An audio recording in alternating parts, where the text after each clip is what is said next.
Heavy machine gun. Okay.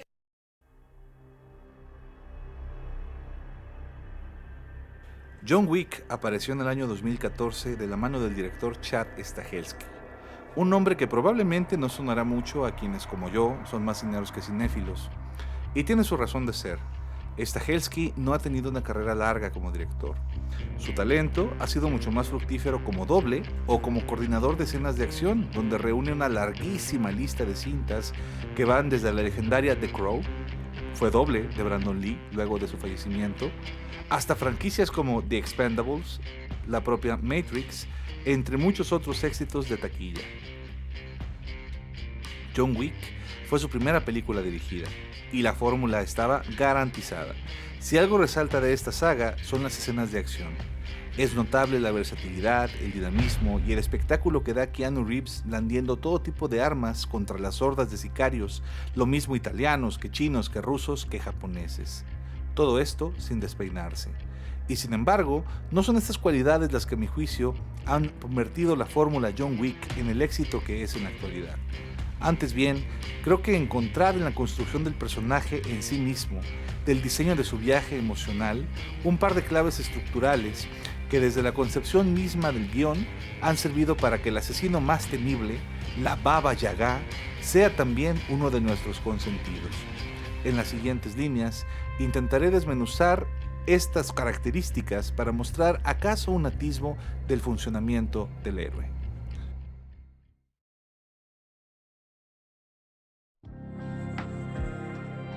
Pocos son capaces de enfrentarse a un cachorro de prácticamente cualquier especie sin conmoverse. Si la conexión emocional no es suficiente, hay algo en la indefensión de aquella vida nueva que mueve las fibras de la compasión de manera casi inevitable. Derek Kolstad, el guionista de John Wick, lo entendió a la perfección. En la primera escena de esta saga nos encontramos con un hombre herido que se arrastra alejándose de lo que parece ser un enfrentamiento encarnizado. Lo vemos recostándose en una barda, saca su celular y observa la fotografía de una mujer, probablemente su esposa, de quien pronto aprenderemos que murió recientemente por una enfermedad terminal. Ver esto, un hombre malherido, viudo, no es suficiente para provocar empatía. Estamos demasiado acostumbrados a las pérdidas humanas. La solución del guionista es, en su sencillez, magnífica. Añade a la tragedia de John un pequeño cachorro. Vemos entonces una escena donde, antes de morir, la esposa de John le ha comprado un perro. Le dice en la pequeña nota que viene junto con un beagle llamado Andy. A partir de este momento, la breve vida de Andy será el detonante para el viaje emocional de John en una espiral de muerte que a más de 10 años de su lanzamiento promete continuar. La presencia de aquel cachorro no es casualidad. No se trata tampoco de un truco barato para llamar la atención de quienes tienen perrijos o gatijos. La presencia de los perros de John Wick obedece a dos cosas. Primero, definir los valores del héroe, pues, como bien anotó Joseph Campbell, el héroe, después de todo, es un recipiente para las cualidades morales que se enaltecen en una comunidad determinada. Y segundo, refiere a una de las estrategias más importantes en el guión que ha sido discutida y enseñada a un ejército de guionistas en todo el mundo: la estrategia de salvar al gato. Fue el guionista Blake Snyder quien acuñó este término en su libro sobre la estructura del cine. Snyder, quien es considerado uno de los clásicos contemporáneos en el tema de estructura, nos comparte la fórmula de la siguiente manera. El protagonista tiene que hacer algo en el momento en que lo conocemos para granjearse nuestra simpatía y que queramos que gane. En otras palabras, el protagonista tiene que caer bien desde un inicio. Ganarse la simpatía o el interés del público, por cierto, es una de las estrategias que la mayoría de los maestros del guión han establecido como clave del éxito de cualquier historia. La dificultad de la escena Salva al gato radica en su puntualización. El acto que nos acerca al protagonista debe ser muy pequeño pero imperdible, un detalle que simboliza el conflicto moral de un protagonista que lucha por salir de la situación desafortunada en la cual se encuentra desde el principio de la historia. ¿Qué mejor manera de humanizar a un asesino a sueldo como John que demostrando su capacidad de amar y defender a un cachorro vulnerable? Con este solo acto, el de vengar a su perro, la Baba Yaga se transforma en John, el héroe redimido que compró su salida del espiral de muerte para apostar por una modesta vida familiar. El propio John Wick reconoce la importancia del perro en su vida hacia el minuto 70. When Ellen died, I lost everything. Until that dog arrived on my doorstep. A final gift from my wife. In that moment, I received some semblance of hope. An opportunity to grieve unalone. And your son took that from me. Stole that from me. Killed that from me! Reclama a Viggo Tarasov, principal antagonista, quien acaba de confesarle que no entiende por qué ha hecho tanto solo por un perro. Este momento es, a mi parecer, la clave del viaje emocional de John Wick, pero también el punto que termina de conectarlo con la audiencia. En una época donde los animales de compañía se convierten cada vez más en el centro de la discusión de debates en humanidades, la relación de un cachorro asesinado con la salvación resuena con total claridad y como resultado, John Wick termina por avasallar uno de los conflictos morales de la cinta. Todo esto solo podría ser por un perro, porque un perro nunca es tan solo un perro. La visión del amor canino se repite en John Wick Chapter 3 Parabellum, en la secuencia que nos presenta el personaje de Sofía, interpretado por Halle Berry. Sofía es una asesina despiadada que por alguna circunstancia que no se explica muy bien, queda relegada nada menos que en Casablanca, donde vive en una paz feble autoimpuesta. Sofía tiene dos grandes pastores belga malinois, que son, además de su compañía, dos almas vivas. Controversial como esto pueda resultar, lo cierto es que ver a los dos perros en acción es un espectáculo sin par. Pero no es esto lo que resulta relevante para acentuar la importancia que tienen en el viaje emocional de John. El simbolismo de los perros, en el caso de Sofía, dejará clara su relación con John hacia el minuto 56 de la cinta, cuando el villano Berrada, encarnado por el gran Jerome Flynn, le da un balazo a uno de los pastores. La escena, bastante grotesca, no tarda en despertar la ira de la mujer, quien voltea a ver a John como si le dijera: entiendes perfectamente lo que voy a hacer ahora. Y John lo entiende, por supuesto. Luego del disparo de Berrada, tanto John como Sofía lucharán a muerte con los guardias del lugar en un despliegue sangriento que se posterga durante casi 7 minutos.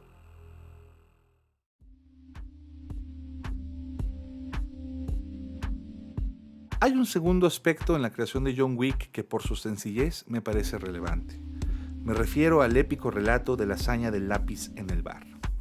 Luego de que Joseph Tarasov, un villano bastante plano, hay que decirlo, mata al perro de John y roba su coche, su padre, Viggo Tarasov, lo llama para darle una lección sobre lo que su desliz provocará en el equilibrio del crimen de Nueva York.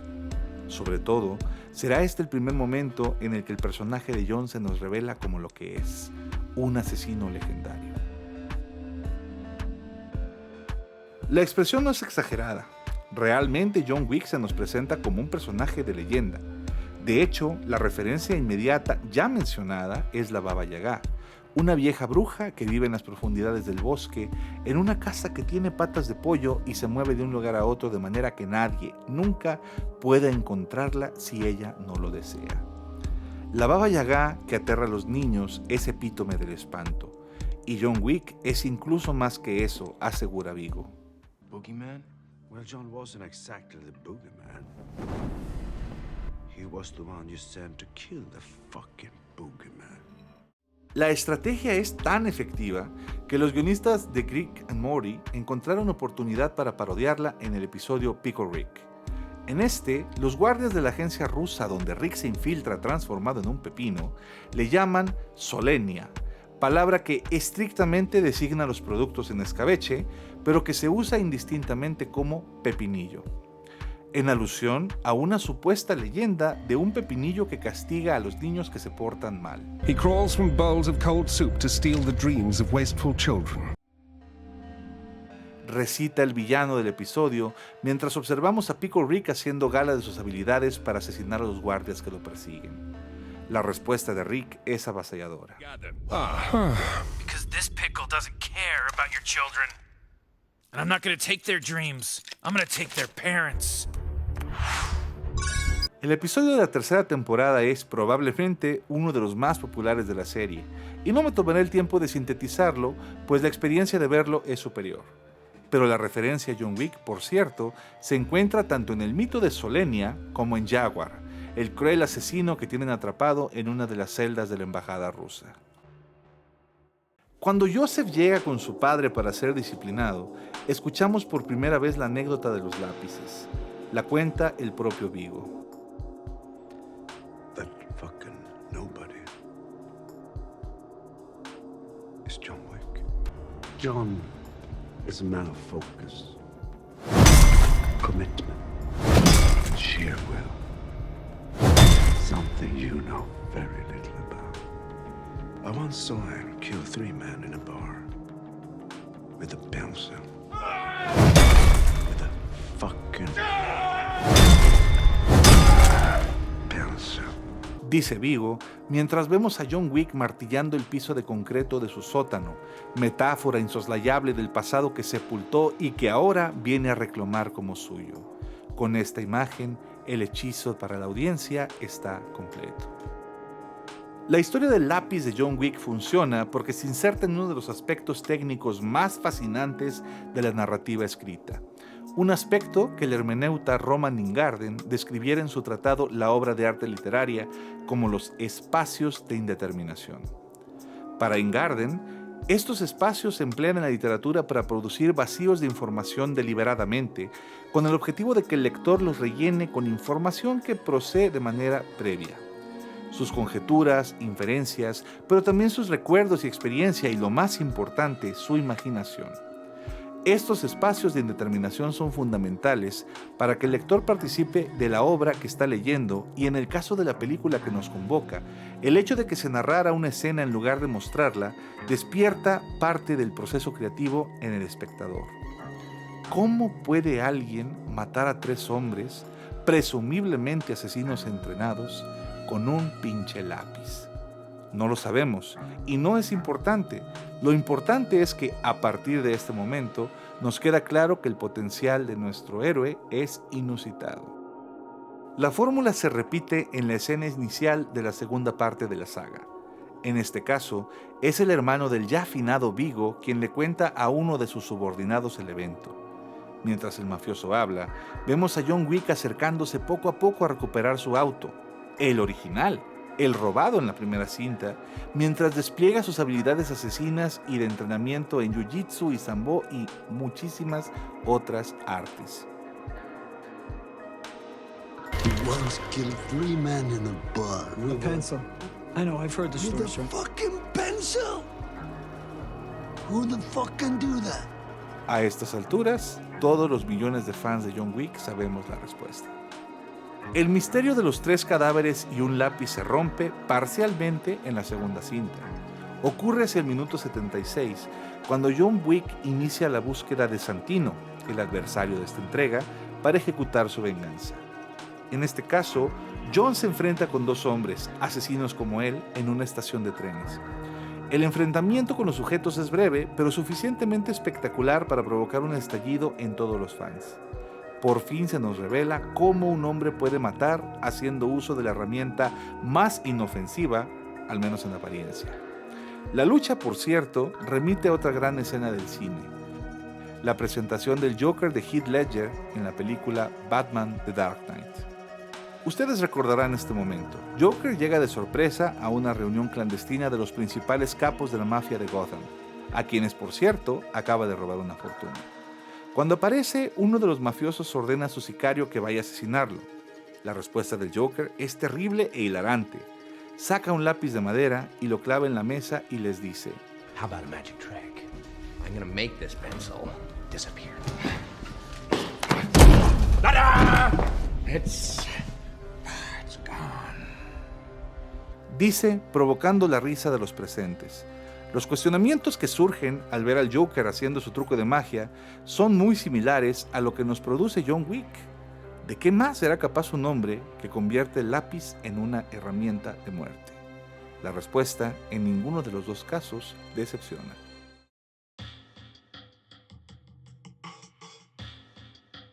Faltaría mencionar como un modesto corolario que la influencia de John Wick ya se ha visto en otras franquicias que intentan aprovecharse de una fórmula en apariencia infalible. Un ejemplo muy reciente sería Nobody, película de 2021 protagonizada por Bob Odenkirk. Esta cinta repite hasta casi calcar la estructura que envuelve a nuestro personaje. Un asesino retirado, aliados tan hábiles como él, una red de información a su servicio y, por supuesto, el cachorro que se gana el corazón de la audiencia. En este caso, un pequeño menino. Los matices que distancian ambas películas son lo suficientemente interesantes como para requerir un espacio mucho mayor que este para su análisis. No obstante, me sirven ahora como pretexto para mencionar un último tema que considero vital para entender lo que significa la franquicia John Wick para el cine de acción: la decadencia del One Man Army.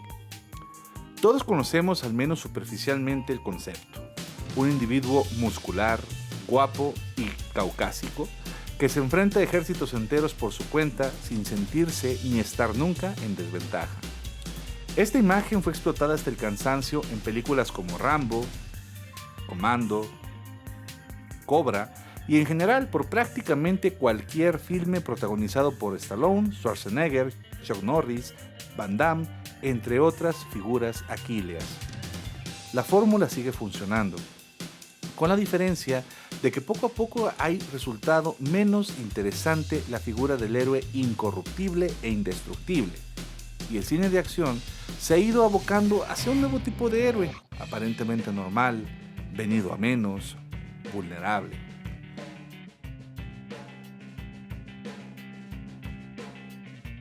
Tal es la palabra que Addie, la camarera de The Continental, el hotel donde se reúnen todos los asesinos en John Wick, utiliza para referirse a John luego de encontrárselo de nuevo después de 5 años. I've never seen you like this. Like what? Vulnerable. La decisión de colocar al nuevo héroe de la película de acción en esta circunstancia humanizada encierra un giro importante en el concepto del héroe o, en todo caso, en la referencia inmediata de nuestro héroe, la que conduce a Aquiles, el héroe invulnerable, e a Ulises, el héroe discreto. Para explicar este punto, me parece necesario recuperar una anécdota del canto 9 de la Odisea. En este, Ulises y una partida de reconocimiento llegan a la isla de los Cíclopes y se introducen en una gran cueva. En su interior, pronto se ven atrapados por el implacable Polifemo, quien procede a devorarlos. Para salvar el pellejo, Ulises se acerca al Cíclope y le da a beber un barril lleno de vino, muy fuerte, al tiempo que se presenta con él como Otis, que quiere decir ningún hombre o nadie. Cuando Polifemo duerme de borracho, Ulises y sus hombres aprovechan para tomar una lanza y clavarla en su único ojo. Salen huyendo de ahí, mientras el Cíclope, herido y furioso, grita pidiendo ayuda a los otros Cíclopes diciéndoles que nadie le ha hecho daño. Como resultado, sus congéneres consideran que ha perdido la razón por el alcohol. Por si esta anécdota no fuera suficiente para notar la relevancia en el caso de John Wick, habría que pensar también en la escena del banquete que concluye el viaje de Ulises. Este llega a su casa en Ítaca y se encuentra con que Penélope ha preparado una prueba para determinar quién de todos los pretendientes será merecedor de desposarla y heredar el reino de Ítaca. Para lograrlo, deben tensar el arco de Ulises. El arco, que es un símbolo de fuerza y gallardía, y solo alguien con la fuerza del rey será capaz de tensarlo y arrojar una flecha a través de los ojos de 12 hachas alineadas para este fin. Uno a uno los pretendientes intentan y fallan esta prueba, pero Ulises, quien ha llegado al sitio disfrazado de mendigo, toma el arco, lo tensa y arroja la flecha certeramente a través de las hachas. Ante la sorpresa de todos, se desenmascara como el rey, quien procederá a llevar a cabo una matanza impía de todos los hombres que se reunieron a tratar de usurparlo. Como podemos observar, Es este Ulises el que ha venido a insertarse en las nuevas películas de acción. Diría yo que con todo éxito. No solo tenemos a John Wick o a Nobody, habría que pensar también en películas como A History of Violence, protagonizada por el gran Viggo Mortensen, o bien Polar con Mads Mikkelsen, incluso las últimas entregas de Rambo, en donde vemos a un John Rambo que habita un retiro pacífico, pero es arrojado de nuevo al mundo violento contra su voluntad. Este es, me parece, uno de los temas más relevantes que tenemos que analizar de John Wick, y una pauta que habrá que tomar en cuenta en el análisis de la nueva ola de películas de acción.